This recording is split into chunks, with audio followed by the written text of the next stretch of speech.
ఒక్కసారి కొమ్మూరి గోల్డ్ కి కాల్ చేయండి. తాకట్లో ఉన్న మీ బంగారాన్ని విడిపించి మార్కెట్ ప్రైస్ కి వాళ్ళు కొనుక్కుని మిగతా డబ్బులు మీకు ఇచ్చేస్తారు. హాయ్ హలో నమస్తే, నేను మీ కట్టగార్తి. మనతో ఉన్నారు ప్రముఖ రాజకీయ సామాజిక విశ్లేషకులు డివి శ్రీనివాస్ గారు. సార్ నమస్కారం. నమస్తే సరే, ఎక్కడ ఆంధ్రప్రదేశ్, ఎక్కడ ఆఫ్రికా? ఆంధ్రప్రదేశ్లో మద్యం స్కామ్ ద్వారా సంపాదించిన డబ్బు ఆఫ్రికాగా జరిగిందంట. ఆఫ్రికాలో ఇనుప ఖనిజ కర్మాగారంగాను, ఆహార శుద్ధి కర్మాగారంగాను ఆ డబ్బు మారిందంట. చెవిరెడ్డి భాస్కర్ రెడ్డి గారి రీళ్లు ఎంక్వైరీ చేస్తున్న కొద్దీ బయటకు వస్తూ ఉన్నాయి. నిన్న ప్రణయ్ ప్రకాష్ అనేటువంటి ఒక వ్యక్తి ఇచ్చిన వాంగ్మూలం మేరకు వచ్చిన కథనాన్ని ఎలా చూడాలి? అంటే ఇవాళ మద్యం కుంభకోణంలో కొల్లగొట్టిన డబ్బు అసలు ఎన్ని దేశాలకు వీళ్ళు మనీ లాండరింగ్ చేశారు? దుబాయ్కి 4,000 కోట్లు ఏమో మనీ లాండరింగ్ చేశారు. పలానా సునీల్ రెడ్డి 2,000 కోట్లు ఒక దుబాయ్కి అతను తీసుకెళ్లాడని కృష్ణదేవరాయలు లోక్సభలో ఆరోపించిన నేపథ్యంలో అసలు దుబాయ్కి వీళ్ళకి మధ్య ఈ రాకపోకలు ఏం జరిగాయి?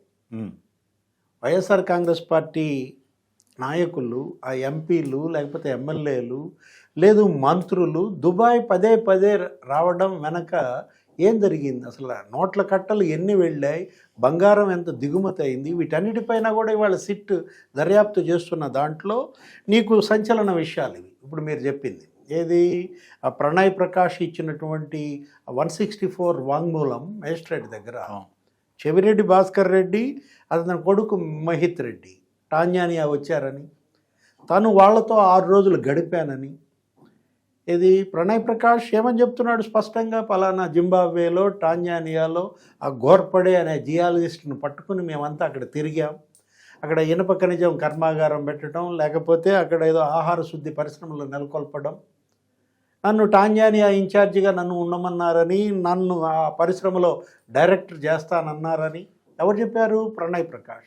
ఎవరు అతను కోనసీమ ఏదో రామచంద్రపురం అని చెన్నై ఐఐటి చదువుకునేటప్పుడు ఈ తిరుపతి ఐఐటి స్టూడెంట్ ఎవరితను, ఈ కిరణ్ కుమార్ రెడ్డి క్లాస్మేట్ అని. ఆ కానిస్టేబుల్ కొడుకు కిరణ్ కుమార్ రెడ్డి, కసిరెడ్డి రాజ్, ప్రణయ్ ప్రకాష్.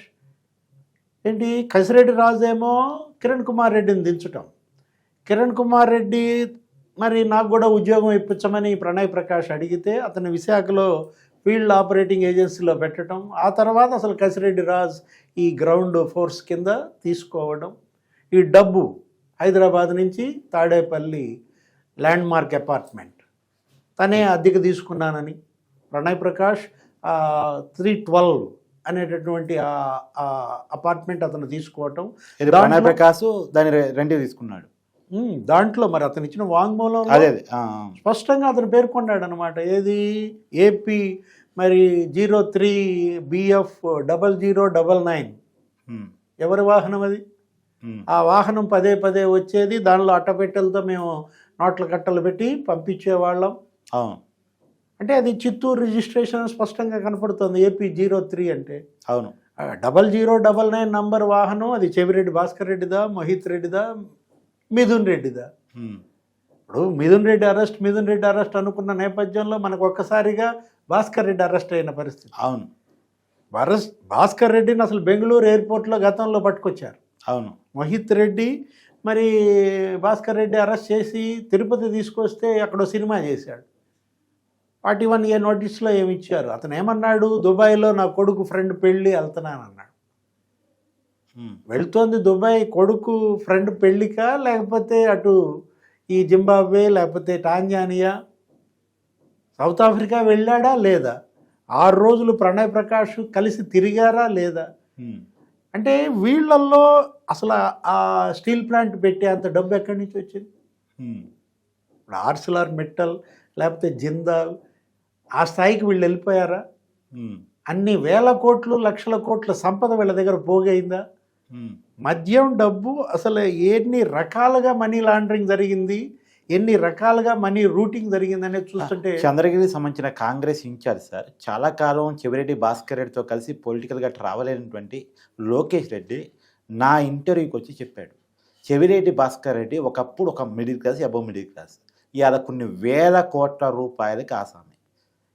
ఎలా సంపాదించాడు? 2019 నుంచి 2024 మధ్యలో ఒక రకంగా నేల మీద నుంచి ఆకాశానికి ఎదిగాడు ఆస్తుల్లో, అతను చెప్పిన వివరాల ప్రకారం. ఆ 5 ఏళ్లలోనే 5,000 కోట్లు ఆర్జించాడని మనం ఏదో మీడియా కథనాల్లో చూసాం. ఒక 5 చోట్ల అతనికి విల్లాలు, వందల ఎకరాల భూములు, ఏదో రేణిగుంట, సుళ్ళూరుపేట, లేకపోతే నాయుడుపేట, ఇటు తిరుపతి. అంటే ఇవాళ ఎన్ని రాష్ట్రాల్లో ఇవాళ ఇతను సంపద పోగేసుకున్నాడు. రాష్ట్రంలో, దేశాల్లో కూడా. అంటే ఇప్పుడు చెవిరెడ్డి, మున్రెమ్మ, రోసెమ్మ ఏంటది సిఎంఆర్ అని పెట్టి ఇన్ఫ్రా లేకపోతే కన్స్ట్రక్షన్స్, ఆ తుడా పనులు కూడా దీని ద్వారా చేయించారని, బిల్లులు చేయించుకున్నారని. ఇప్పుడు ఈ మద్యం నోట్ల కట్టల రవాణాలకు కూడా తుడా వాహనాలు ఉపయోగించారని. అవును అవును. ఎలక్షన్కు ముందు ఈసీ నిబంధనలు కఠినంగా ఉంటాయి కాబట్టి కుదరదని ఏడాది ముందు నుంచే హైదరాబాద్, నానక్రామ్ కూడా, లేకపోతే ఈ జూబ్లీ హిల్స్, ఈ ప్రాంతాల నుంచి ఇక్కడ కూడబెట్టినటువంటి ఈ బస్తాల డబ్బులు ఈ వాహనాల్లో సూర్యాపేట లేకపోతే ఇక్కడికి తీసుకొచ్చారని. ఇప్పుడు ఈ వెంకటేష్ నాయుడు ఇతనేంటి, ఇతను ఒక ఒంగోలు రియల్టర్, లేకపోతే అతనెవరు, ఆ ప్రద్యుమ్న ఒంగోలు రియల్టర్. ఆ పట్టుబడిన డబ్బు 8,37,00,000. అది నాది, వ్యవసాయం ద్వారా సంపాదించిన డబ్బు, లేకపోతే రియల్ ఎస్టేట్ కూలీలకు పంచడానికి ఇస్తున్నాను అని ప్రద్యుమ్న తప్పుడు వాంగ్మూలం ఈసీకి ఇవ్వడం. అసలు అతనికి అంత భూమి లేదు, వ్యవసాయం, అతనికి అంత కూలీలు కూడా పనిచేయటం లేదు రియల్ ఎస్టేట్ దగ్గర. ఏ విధంగా ఆ 8.37 లక్షలు కోట్లు నీకు తీగ పట్టుకుంటే డొంక గదిలింది. ఎవరిది, వాళ్ళ చెవిరెడ్డి డొంక అంతా గదిలిన పరిస్థితుల్లో నిన్న అరెస్ట్ చేయగానే కోర్టు దగ్గర సినిమా, హాస్పిటల్స్లో సినిమా చేశాడు. అసలు తన అరెస్టు మనం మొదటి నుంచి తీసుకున్నట్లయితే ఆడియోలో వదలడం, వీడియోలో వదలడం, లేఖ రాయడం, ఆ మదన్ రెడ్డితో ఒక డ్రామా ఆడించటం, చివరికి కొలంబో పారిపోవాలని ప్రయత్నించటం. అవును. ఎవరు, ఈ వెంకటేష్ నాయుడుతోనే. ఇప్పుడు వెంకటేష్ నాయుడు, నువ్వు, మరి మహిత్ రెడ్డి, మీరందరూ కలిసే కదా టాంజానియా వెళ్ళింది. అవును. అంటే ఇందులో చెవిరెడ్డి ఇవాళ ఫిక్స్ అయ్యాడు. పీకల్లోతు కూరుకుపోవడమే కాదు, ఇవాళ ఇంకా ఎన్ని కేసులు పడతాయో చూడా. మీరేమో ఇరుక్కుపోయాడు అంటున్నారు, అతను అమాయకుడు, కావాలని ఇరికించారని జగన్మోహన్ రెడ్డి అంటున్నాడు. అంటే ఆయన అందరూ అమాయకులే, సౌమ్యులే. ఎవరు, పిన్నెల్లి రామకృష్ణారెడ్డి 4 సార్లు ఎమ్మెల్యేగా గెలిచాడు, అమాయకుడు అంటాడు. అతను ఈవీఎంని నేలకేసి కొట్టిన వీడియో అక్కడ కళ్ళ ముందు. తప్పే ఉంది, ఈవీఎంనేగా బాగా కొట్టింది అంటాడు. ఈవీఎంని పగల కొడితే తప్పేంటంటాడు. రేపొద్దున ఇదే కూడా చెప్తాడు. ఆ టాంజానియా, జింబాబ్వేలో మేము స్టీల్ ప్లాంట్ పెట్టుకుంటే తప్పేంటంటాడు. మద్యం సొమ్ము కొల్లగొడితే తప్పేంటంటాడు.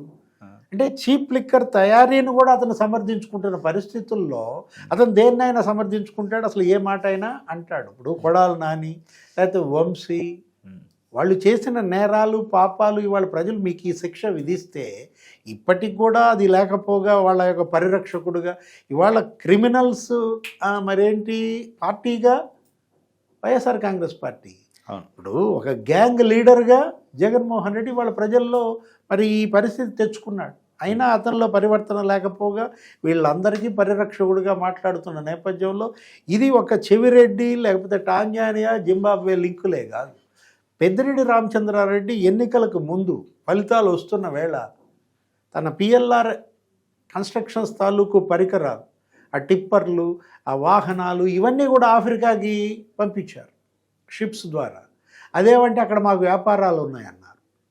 అంటే సౌత్ ఆఫ్రికా పెద్దిరెడ్డి రామచంద్రారెడ్డి వ్యాపారాలు ఏంటి, ఎక్కడి నుంచి వచ్చాయి అంటే కొల్లగొట్టిన సంపద ఈ 1000 కోట్లు వీళ్ళు విదేశాల్లో ఎలా మనీ లాండరింగ్ చేశారనేది నీకు ఇక్కడే కనపడుతున్న వేళ ఈడీ ఇప్పుడు దీనిపైన ఉన్నత స్థాయి దర్యాప్తు జరపాలి.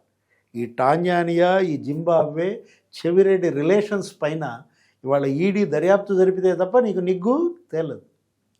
Thank you sir.